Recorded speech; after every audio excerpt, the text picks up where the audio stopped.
মৰাণৰ কিশোৰী অন্তঃহত্যা ঘটনাৰ লগত জড়িত সকলো দোষীক শীঘ্ৰে গ্ৰেপ্তাৰ কৰাৰ লগতে ডিব্ৰুগড় ব্ৰহ্মপুত্ৰ হস্পিটেলত সিল কৰা দাবী পত্ৰ প্ৰদান। অসম চাহ জনগোষ্ঠী ছাত্ৰ সন্থা আছাৰ কেন্দ্ৰীয় সমিতি কাৰ্যনিৰ্বাহী সদস্য বাবলু চাহুৰ নেতৃত্বত মৰাণ আঞ্চলিক সমিতিয়ে মৰাণ ৰাজচক্ৰ বিষয়া আৰু মৰাণ আৰক্ষী থানাত দাবী সম্বলিত স্মাৰক পত্ৰ প্ৰদান কৰি ঘটনাৰ লগত জড়িত সকলো আশাকৰ্মী নাৰ্ছ চিকিৎসকক গ্ৰেপ্তাৰ কৰি উচিত শাস্তি বিহাৰ লগতে ডিব্ৰুগড় ব্ৰহ্মপুত্ৰ হস্পিটেলত সিল কৰিবলৈ দাবী জনায়।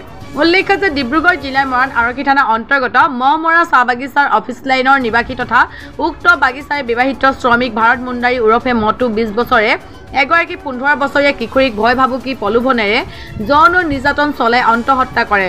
উক্ত অন্তঃহত্যা কিশোৰীগৰাকীক পৰিয়ালৰ লোকে ডিব্ৰুগড় ব্ৰহ্মপুত্ৰ হস্পিটেলত গোপনে অস্ত্ৰোপচাৰ কৰিছিল নীতি বহিৰ্ভূতভাৱে।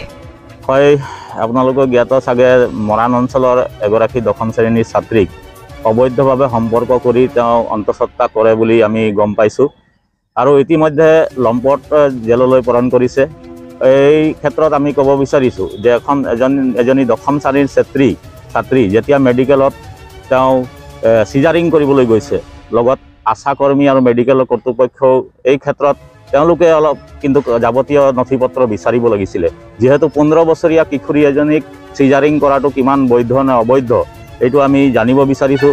আৰু ইয়াত আমি গম পাইছোঁ যে পস্কো আইনৰ অধীনত তেওঁৰ বাপেক আৰু যিজন দোষী তেওঁক ইতিমধ্যে কৰায়ত্ব জেললৈ প্ৰেৰণ কৰিছে। কিন্তু তাৰ মাজতো এটা কথা আছে, আমি কথা এটা জানিব বিচাৰিছোঁ যে মেডিকেল কৰ্তৃপক্ষ ব্ৰহ্মপুত্ৰ মেডিকেল কৰ্তৃপক্ষ জগৰীয়া নহয় নেকি?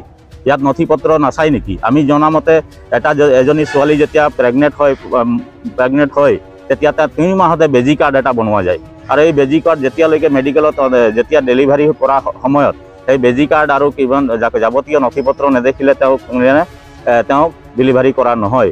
যিহেতু এইখিনি কথা আমি গম পাওঁ আৰু ইতিমধ্যে এই কাৰ্যসূচীত এই ক্ষেত্ৰত আমি গম পাইছোঁ যে এই ছোৱালীজনীক যিজন জন্ম হোৱা ছোৱালীজনীক অন্য এটা ঠাইলৈ নিয়াৰ ক্ষেত্ৰত আশাকৰ্মীও জড়িত আছে ইতিমধ্যে আমি গম পাইছোঁ।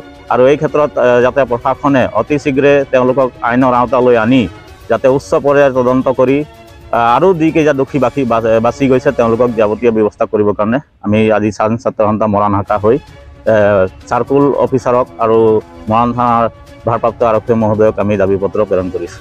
মৰাণত যি ভাৰত মুণ্ডা নামৰ ব্যক্তিগৰাকীয়ে 16 বছৰীয়া কিশোৰীক যি প্ৰেমৰ ফলেৰে যি যৌন নিৰ্যাতন কৰিলে অত্যন্ত দুৰ্ভাগ্যৰ বিষয়।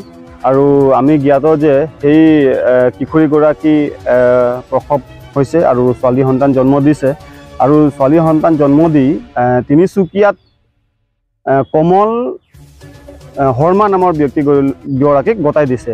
গতিকে আমি জানিব বিচাৰিছোঁ যে এই ক্ষেত্ৰত অকল মা আৰু দেউতাক জগৰীয়া নহয়, কাৰণ ইয়াত আশাকৰ্মী আছিলে, ডক্তৰ আছিলে আৰু ব্ৰহ্মপুত্ৰ হস্পিটেলৰ কৰ্তৃপক্ষ আছিলে। তেখেতলোকেতো জ্ঞাত যে এইটো কিশোৰী 16 বছৰীয়া কিশোৰী, যিহেতু পুলিচক বা পুলিচ প্ৰশাসনক তেখেতলোকে ইনফৰ্মেশ্যন কৰিব লাগিছে, তেখেতলোকে ইনফৰ্মেশ্যন নকৰিলে আৰু পক্সো আইন তেখেতলোকে ভংগ কৰিছে। গতিকে আমি পুলিচ প্ৰশাসনক আহ্বান জনাইছোঁ যে ছোৱালী দেউতাকতো ইতিমধ্যে কৰায়ত্ব কৰিছে, কিন্তু ইয়াত আশাকৰ্মী হওক, ডক্তৰ হওক আৰু হস্পিটেলত যি কৰ্তৃপক্ষ ব্ৰহ্মপুত্ৰ হস্পিটেলত সকলোৰে ওপৰত বিহিত ব্যৱস্থা গ্ৰহণ কৰাৰ বাবে আমি আচ্ছা মৰাণ শাখাৰ তৰফৰ পৰা আজি দাবী জনালোঁ।